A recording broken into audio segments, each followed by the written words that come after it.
प्रचारापासून ते राजकारणापर्यंत प्रत्येक घडामोडीवर बारीक नजर ठेवणारा तुमचा हक्काचा लोकल न्यूज प्लॅटफॉर्म ठाणे दर्पण, ठाण्याचं खरं प्रतिबिंब.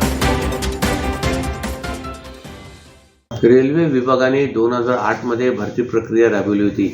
या भरतीसाठी आलेल्या उत्तर भारतीयांना मनसेकडून मारहाण केल्याच्या आरोपावरून मनसे प्रमुख राज ठाकरे यांच्यासह त्यांच्या सहकाऱ्यांवर गुन्हा दाखल झाला होता. या प्रकरणी ठाणे न्यायालयात सुनावणी झाली. यावेळी राज ठाकरे यांनी न्यायालयात उपस्थित राहून गुन्हा मान्य नसल्याचे न्यायालयाला सांगितले. त्यानंतर न्यायालयाकडून आता हा खटला पुढे सुरू करण्याचा निर्णय घेण्यात आला आहे. मुंबईसह राज्यातील सर्वच महापालिका निवडणुका येत्या काही महिन्यात होणार असून या निवडणुकीच्या पार्श्वभूमीवर सर्व राजकीय पक्ष प्रचाराच्या कामाला लागलेत. त्यात युती आणि आघाडी होणार की नाही याविषयी चर्चा रंगल्यात. या निवडणुकीच्या तोंडावर माजी मुख्यमंत्री उद्धव ठाकरे आणि मनसे प्रमुख राज ठाकरे हे दोन्ही एकत्र आले असून हे दोघे एकत्र निवडणूक लढविणार असल्याची चर्चा आहे. या राजकीय घडामोडीमुळे राजकीय वर्तुळात वेगवेगळ्या चर्चा रंगल्यात. अशातच उत्तर भारतीयांना मारहाण केल्याच्या आरोपाप्रकरणी दाखल असलेल्या गुन्ह्याच्या सुनावणीसाठी मनसे प्रमुख राज ठाकरे यांच्यासह त्यांच्या सहकाऱ्यांनी ठाणे न्यायालयात काल हजेरी लावली होती. अखिल भारतीय रेल्वे भरती मंडळाने 19 ऑक्टोबर 2008 रोजी रेल्वे भरतीसाठी परीक्षा आयोजित केली होती. मुंबईत रेल्वे भरती परीक्षेसाठी आलेल्या उत्तर भारतीय उमेदवारांना मनसेच्या कार्यकर्त्यांनी मारहाण केल्याचा आरोप झाला होता. रेल्वे भरतीमध्ये उत्तर भारतीयांना प्राधान्य दिले जात असून रेल्वे भरतीनंतर स्थानिकांवर अन्याय होत आहे असा मनसेचा आरोप होता. त्यानंतर हिंसाचार वाढला आणि या प्रकरणी राज ठाकरे यांच्यावर गुन्हा दाखल झाला होता. ठाणे न्यायालयाचे न्यायाधीश अभिजित कुलकर्णी यांच्यासमोर काल या मारहाण प्रकरणाची सुनावणी झाली. या सुनावणीसाठी उपस्थित राहण्याचे आदेश न्यायालयाने राज ठाकरे आणि त्यांच्या सहकाऱ्यांनी दिले होते. त्यानुसार राज ठाकरे आणि त्यांच्या सहकाऱ्यांनी काल न्यायालयात सुनावणीसाठी हजेरी लावली. राज ठाकरे यांची बाजू मांडण्यासाठी advocate Omkar Rajurkar, advocate Aditya Shirodkar, advocate Mandar Lonare असे वकील उपस्थित होते. राज्य वस्तू आणि सेवा कर कार्यालयामधील अधिकाऱ्यांनी 8 डिसेंबरपासून आंदोलनाचा पवित्रा हाती घेतलाय. आज अधिकाऱ्यांनी काम बंद आंदोलन केले, त्यामुळे त्याचा परिणाम विभागातील कामकाजावर झालाय. अधिकाऱ्यांच्या आसन व्यवस्था आणि पायाभूत सुविधा उपलब्ध करणे, विभागाची अपूर्ण पुनर्रचना, इंटरनेट आणि तांत्रिक सेवेतील अडचणी, रखडलेली पदोन्नती आणि बदल्या, चतुर्थ श्रेणी कर्मचाऱ्यांची पदे तात्काळ भरणे अशा विविध मागण्यांसाठी महाराष्ट्र राज्य वस्तू व सेवा कर राज्यपत्रित अधिकारी संघटनेने 8 डिसेंबरपासून आंदोलन पुकारले.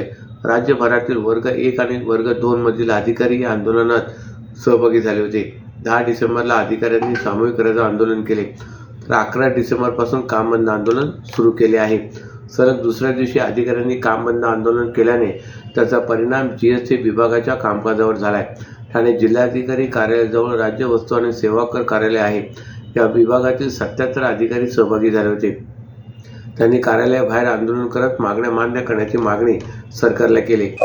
राज्य कर विभागाच्या विविध न्याय मागण्यांसाठी महाराष्ट्र राज्य वस्तू व सेवा कर राजपत्रित अधिकारी संघटना यांनी गेल्या 3 दिवसांपासून राज्यव्यापी आंदोलन सुरू केलेलं आहे. पहिला दिवस आमचा सामूहिक रजा तो संपला असून आज आंदोलनाचा 3रा दिवस आहे. काल आणि आज आमचं काम बंद आंदोलन अत्यंत यशस्वी झालेलं आहे आणि या आंदोलनातून आमच्या विविध मागण्यांकडे प्रशासनाचं लक्ष वेधून घेण्याचा हा आमचा प्रयत्न आहे. तर प्रशासनाने आमच्या मागण्यांकडे व्यक्तिशः लक्ष घालून त्या सर्व दूर करून आमच्या न्याय मागण्यांना न्याय द्यावा ही प्रशासनाला आमची विनंती आहे.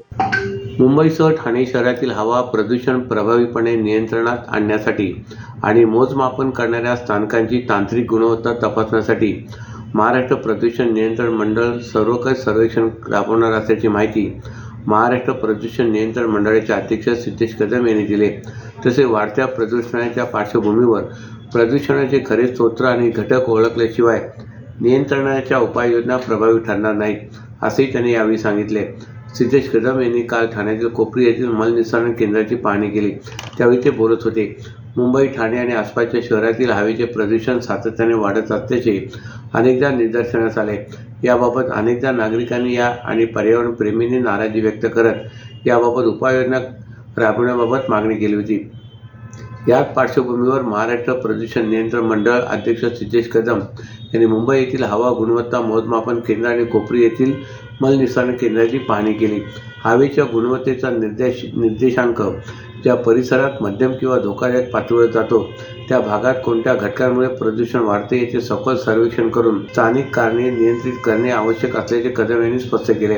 याच अनुषंगाने त्यांनी बोरिवली नॅशनल पार्क येथील सतत हवा गुणवत्ता मोजमापन केंद्रालाही भेट देऊन तेथील हवेची गुणवत्ता अधिक सुधारण्यासाठी आवश्यक निर्देश अधिकाऱ्यांना दिले. सर्व नागरिकांना आवाहन करण्यात येत आहे की सध्या डासांमार्फत पसरणाऱ्या डेंग्यू या आजाराचा प्रसार रोखण्यासाठी प्रत्येकाने पुढीलप्रमाणे कार्यवाही करावी. डेंग्यू आजार एडिस इजिप्ती हा डास चावल्याने होतो. या डासांची पैदास साचलेल्या किंवा साचवलेल्या स्वच्छ पाण्यामध्ये होते. 8 दिवसांपेक्षा जास्त दिवस पाणी उघडे व साचून राहिल्यास त्यात डास अंडी घालतात. अंड्यांच्या अळ्या तयार होऊन पुढे डास तयार होतात. यासाठी आपल्या घरातील पाणीसाठे उदाहरणार्थ बॅरल्स, पिंपे, टाक्या, हौद, रांजणे इत्यादी दर आठवड्याला रिकामे करून घासून पुसून कोरडे करून पुन्हा भरावे. 1 दिवस कोरडा दिवस म्हणून पाळावा. पाणी साठ्यांना घट्ट झाकणे बसवावीत किंवा जुनी साडी, चादर, धोतर यांनी बांधून झाकून ठेवावीत, म्हणजे डास त्यात जाऊन अंडी घालणार नाहीत. घराच्या गच्चीवर, आजूबाजूला, अंगणात कोठेही पाणी साचू देऊ नये. भंगार सामान उघड्यावर टाकू नये. उदाहरणार्थ टायर्स, प्लास्टिक सामान, कुंड्या, टाकाऊ वस्तू इत्यादी. अशा सामानात पावसाचे पाणी साठून त्यात डेंग्यूच्या डासांची पैदास होते. घरातील कूलर्स, फ्रीजच्या पाठीमागील ट्रे हे देखील वेळोवेळी कोरडे करावेत. लक्षात ठेवा, नुसत्या फवारणीने डास घनता कमी होत नाही, तर त्यासाठी डास पैदास ठिकाणे नष्ट करणे ही आपल्या सर्वांची जबाबदारी आहे. कोणताही ताप अंगावर न काढता जवळच्या शासकीय रुग्णालयात मोफत औषधोपचार घ्या. अशा प्रकारे नागरिकांनी सहकार्य केल्यास डेंग्यूचा प्रसार रोखणे सहज शक्य आहे. महाराष्ट्रातील प्रत्येक जिल्ह्यात बिबट्यांनी ग्रामीण भागाबरोबरच शहरी भागातही धुमाकूळ घातलाय. बिबट्याच्या हल्ल्यात अनेकांना प्राणाला मुकावे लागले असून काही जण जखमी झालेत. त्यामुळे बिबट्यापासून बचाव करण्यासाठी विशेष उपाययोजना आखाव्या लागणार आहेत. परंतु भारतीय वन्यजीव संरक्षण अधिनियम 1972च्या कायद्यामुळे बिबट्यांविरोधात वन विभागाला ठोस पावले उचलता येत नाहीत. त्यामुळे या कायद्यात सुधारणा करून सूची 1 मधून बिबट्याला वगळण्यात यावे अशी आग्रही मागणी खासदार म्हस्के यांनी संसदेत केली. खासदार म्हस्के यांनी संसदेत नियम 377च्या अनुषंगाने महाराष्ट्रात धुमाकूळ घालत असलेल्या बिबट्याचा विषय संसदेत उपस्थित केला. महाराष्ट्रातील नाशिक, बीड, नागपूर, पुणे, पालघर, रायगड आणि अहिल्यानगर या जिल्ह्यामध्ये मानव बिबट्या संघर्षाच्या गंभीर समस्येकडे खासदार म्हस्के यांनी केंद्र सरकारचे लक्ष वेधले. बिबटे सध्या मनुष्यवस्तीत येऊन हल्ले करत आहेत. महिला, लहान मुलांना गाळ्यात काटेरी कोप घालून फिरावे लागत आहे. 1972च्या भारतीय वन्यजीव संरक्षण अधिनियमात सूची 1 मध्ये बिबट्याचा समावेश आहे. या नियमानुसार बिबट्याला गोळी घालू शकत नाही, त्यांना इजा करू शकत नाही. जर असे केल्यास 3 ते 7 वर्ष तुरुंगवास आणि दंडाची कडक शिक्षा आहे. या कायद्याची वन अधिकाऱ्यांना धास्ती असते. मात्र आता नागरिकांच्या जीवावर हे बिबटे उठले आहेत. गेल्या 2 महिन्यात जुन्नर आणि शिरूर भागात बिबट्याच्या हल्ल्यामुळे 14 जणांचा दुर्दैवी मृत्यू झाला आहे, जो वन्यजीव संरक्षण आणि मानवी सुरक्षेमधील गंभीर असमतोल अधोरेखित करतो. राज्यातील उसाच्या क्षेत्रात अंदाजे 2000 बिबटे वास्तव्यास आहेत आणि अनियोजित विस्तारामुळे ते मानवी वस्त्यामध्ये वाढत्या प्रमाणात प्रवेश करत आहेत. हा संघर्ष केवळ स्थानिक समस्या नाही, तर अनियंत्रित विकासकामुळे या राष्ट्रीय आव्हान आहे.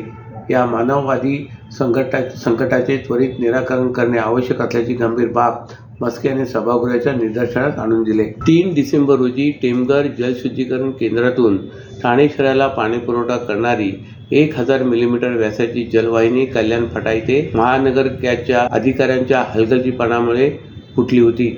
या परिसरामध्ये महानगर गॅसचे खोदकाम सुरू होतं. मात्र जेसीबीचा धक्का लागून ही 1000 मिलीमीटर व्यासाची जुनी जलवाहिनी फुटली. त्याचा फटका ठाणेकरांना सहन करावा लागला. त्यामुळे ठाणे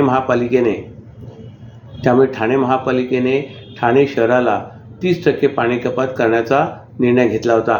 मात्र ही जलवाहिनी दुरुस्त होऊन पूर्ववत होत नाही, तोच कल्याण फाटा येथे दुसरी जलवाहिनी फुटली आहे.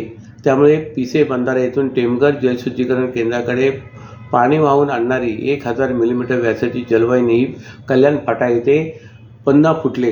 त्यामुळे 11 डिसेंबर रोजी दुपारी दुसऱ्या ठिकाणी पुन्हा नादुरुस्त झाली व पाणी पुरवठा विभागामार्फत जलवाहिनीच्या दुरुस्तीचे काम तातडीने सुरू करण्यात आले. मात्र जलवाहिनी जुनी व पृष्ठित काँक्रीट पद्धतीची असल्यामुळे दुरुस्तीच्या कामासाठी अजून 4 दिवस वेळ लागण्याची शक्यता आहे. या कारणामुळे ठाणे शहरात होणारा पाणी पुरवठा कमी झाला असून शहरामध्ये आता 50% पाणी कपात लागू करण्यात येत आहे. पहिले 30% होती तर आता त्या 30%वरून 50% ठाणे महापालिकेने पाणी कपात लागू केली आहे. अशाच नव्या आणि ताज्या बातम्यांसाठी ठाणे दर्पणच्या पेजला लाईक करा आणि फॉलो करायला विसरू नका.